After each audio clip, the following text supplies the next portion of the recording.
श्री सद्गुरुदेव नमः। श्री रामचंद्राय नमः।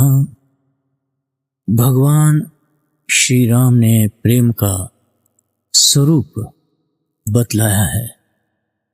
तत्व प्रेम कर मम अरु तोरा, जानत प्रिया एको मनु मोरा। सो मनु सदा रहत तो ही पाही, जानु प्रीति रसु एतने ही माही। प्रेम वाणी का विषय नहीं है। प्रेम रहता है मन में, और मन अपने काबू में रहता नहीं, वो रहता है प्रेमास्पद के काबू में। प्रेम का ये साधारण नियम है। प्रेमी के मन पर उसका कोई अधिकार नहीं रहता। मन, बुद्धि, प्राण, आत्मा सब पर अधिकार हो जाता है प्रेमास्पद श्री भगवान का। प्रेम उत्पन्न हो जाने पर मन, बुद्धि अर्पण करने नहीं पड़ते, ये स्वतः अर्पण हो जाते हैं। प्रेम बड़ी दुर्लभ वस्तु है। ये सहज में नहीं मिलता, और जिसे मिल जाता है उसके समान भाग्यशाली कोई नहीं। प्रेम में वस्तुतः भगवान का कभी वियोग नहीं होता। भगवान श्री कृष्ण वृंदावन को छोड़कर एक पग भी बाहर नहीं जाते। श्री गोपी जनों को छोड़कर किसी समय भी कहीं नहीं जाते। श्री गोपी जनों ने उद्धव को दिखला दिया था कि श्री कृष्ण गोपी जनों के पास ही निरंतर रहते हैं, क्योंकि वे स्वयं प्रेमी बनकर श्री गोपी जनों को प्रेमास्पदा समझते हैं। प्रेमास्पद प्रेमी का ही बन जाता है। श्री कृष्ण भी गोपियों के ही बन गए। उन्होंने कहा, गोपिकाओं, देवताओं की जैसी आयु धारण करके भी मैं तुम्हारा ये प्रेम ऋण चुका नहीं सकता।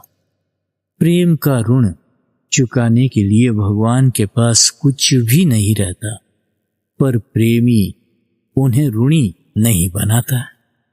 उन्हें ऋणी मानकर उनसे कुछ चाहे, ऐसा प्रेमी कभी नहीं करता। जहां कुछ भी अपनी चाह है, वहां प्रेम नहीं है। प्रेमी का सुख इसी में है कि उसका प्रेमास्पद सुखी रहे। तत्सुखे सुखित्वम। हमारे दुख से यदि प्रेमास्पद सुखी होता हो तो वो दुख हमारे लिए सुख है। यह प्रेमी का हार्दिक भाव होता है। ऐसे दुख को, ऐसी विपत्ति को वो परम सुख, परम संपत्ति मानता है। मानता ही नहीं, सर्वथा ऐसा ही अनुभव करता है। प्रेम का स्वभाव विचित्र है। इसमें त्याग ही त्याग, देना ही देना है। प्रेमी प्रेमास्पद को अखंड सुखी देखना चाहता है। उसको सुखी देखकर ही वो सुखी होता है। प्रेमी के सुख का आधार है प्रेमास्पद का सुख। इसी भाव का जितना जितना विकास इस जगत में जहां कहीं भी होता है, वहां उतना ही पवित्र भाव होता है। दूसरे के सुख के लिए अपने सुख का त्याग होना पवित्र भाव है। भगवान जिसे अपना प्रेम देते हैं, उसका सब कुछ हर लेते हैं। किसी भी वस्तु में उसकी ममता नहीं रह जाती। समस्त ममता भगवान में जुड़ जाती है, और इसे लेकर वो एक ही बात चाहता है, कैसे मेरे प्रेमास्पद सुखी हो। भगवान जब अपने आप को किसी के हाथ बेच देना स्वीकार कर लेते हैं, तभी किसी को अपना प्रेम देते हैं। भगवान प्रेम के साथ ही अपने आप को भी दे डालते हैं। ये सौदा महंगा नहीं, बड़ा ही सस्ता है। हमारा सब कुछ जाए और बदले में भगवान मिल जाए, इसके सामने कोई लाभ नहीं।